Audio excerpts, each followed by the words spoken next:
മോൻ്റെ ബോറടി കാരണം മോന് ഉച്ച കഴിഞ്ഞിട്ട് ആക്കുളം പാർക്കിലേക്ക് പോകണമെന്ന് നിർബന്ധമായി. അങ്ങനെ ആക്കുളം പാർക്കിലേക്ക് പോകാനായിട്ട് ഇറങ്ങിയിട്ടപ്പോൾ മഴയായപ്പോഴും നമ്മൾ ആക്കുളം പാർക്കിലേക്കുള്ള പോക്ക് ഡൈവേർട്ട് ചെയ്ത് ലുലു മാളിലേക്കായി. അങ്ങനെ ലുലു മാളിലെത്തിയതിന് ശേഷം ഫസ്റ്റ് തന്നെ ഫ്രൂട്ട് ബേയിൽ നിന്നൊരു ജ്യൂസ് കുടിക്കാമെന്ന് തീരുമാനിച്ചു. അങ്ങനെ ഫ്രൂട്ട് ബേയിലെത്തി ഒരു ജ്യൂസ് ഓർഡർ ചെയ്തു.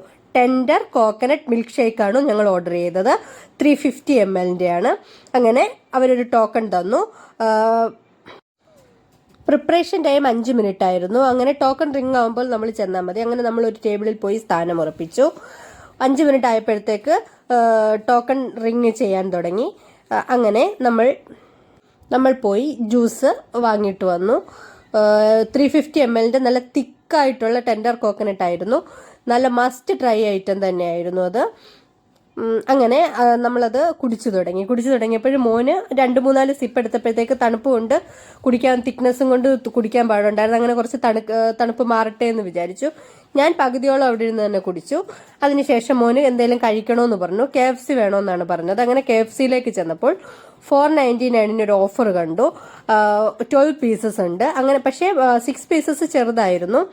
അങ്ങനെ നമ്മൾ അത് ഓർഡർ ചെയ്ത് അത് ഒരു 10 മിനിറ്റ് വെയിറ്റ് ചെയ്തപ്പോഴത്തേക്ക് നമ്മുടെ ഓർഡർ റെഡിയായി. അങ്ങനെ ഓർഡർ വാങ്ങിയിട്ട് നമ്മളൊരു ടേബിളിലേക്ക് വന്നിരുന്ന് കഴിക്കാൻ തുടങ്ങി. ഇതിൻ്റെ കൂടെ 2 ഡിപ്പും 3 കെച്ചപ്പിൻ്റെ പാക്കറ്റും ഉണ്ടായിരുന്നു. മയണൈസ് മോൻ ഇഷ്ടമല്ലാത്തത് കൊണ്ട് കെച്ചപ്പ് കൂട്ടിയാണ് മോൻ കഴിച്ചത്. ഞാൻ മയണൈസ് കൂട്ടിയാണ് കഴിച്ചത്.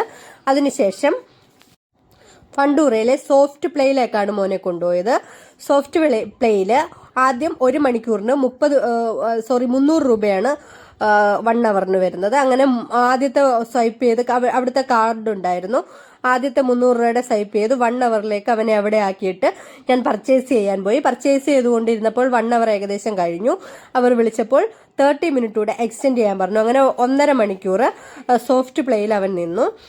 അതിനുശേഷം പർച്ചേസിങ് എല്ലാം കഴിഞ്ഞിട്ട് അവനെ ഞാൻ അവിടെ വന്ന് പിക്ക് ചെയ്തിട്ട് ബാക്കി റൈഡുകളിൽ എല്ലാം പേരൻസ് കൂടെ വേണം. അപ്പം പേരൻസോട് ഞാൻ കൂടെ നിന്നിട്ട് ബാക്കി എല്ലാ റൈഡിലും അവനെ കയറ്റി.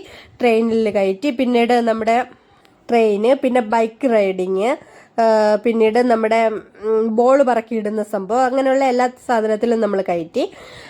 അവൻ നല്ല രീതിയിൽ എൻജോയ് ചെയ്യുന്നുണ്ടായിരുന്നു. വേറെ ഒരു കുട്ടി കൂടെ വന്ന് കയറിയപ്പോൾ അവൻ്റെ സ്വൈപ്പ് ചെയ്ത സാധനത്തിൽ കൂടെ വന്ന് കയറിയപ്പോൾ അവൻ ഭയങ്കര ഹാപ്പി ആയിരുന്നു. അവനെയും കളിപ്പിക്കാനൊക്കെ അവൻ ഓക്കെ ആയിരുന്നു. അവൻ കൂടുതൽ ഫ്രണ്ട്സിനെ ഉണ്ടാക്കുക എന്നുള്ളൊരു ലക്ഷ്യത്തിലാണ് അവിടെ പോകുന്നത്. അങ്ങനെ അവൻ നല്ല രീതിയിൽ എൻജോയ് ചെയ്തിട്ടാണ് ഇന്ന് അവൻ ലുലുവിൽ പോയത്. അതിനുശേഷം ബോൾ പറക്കിയിടുന്ന ഒരു ഇതിൽ കയറി. അതിന് കുറേ നാളായിട്ട് പറയുന്നതാണ്, പക്ഷെ നമ്മൾ ഇതുവരെ അതിൽ കയറ്റിയിട്ടില്ലായിരുന്നു. ഇത്തവണ ആ ബോൾ പറക്കിയിടുന്നതിനകത്ത് കയറ്റി. അവൻ ഒരൊറ്റ ബോളില്ലാതെ ഫുള്ള് പറക്കിയിട്ടു. അത് കണ്ടപ്പോൾ നമ്മൾക്കും നല്ല സന്തോഷമായി. അതിനുശേഷം നമ്മൾ അടുത്ത റാപ്പിഡോയിൽ ഓട്ടോ ബുക്ക് ചെയ്ത് തിരിച്ച് വീട്ടിലേക്ക് മടങ്ങി.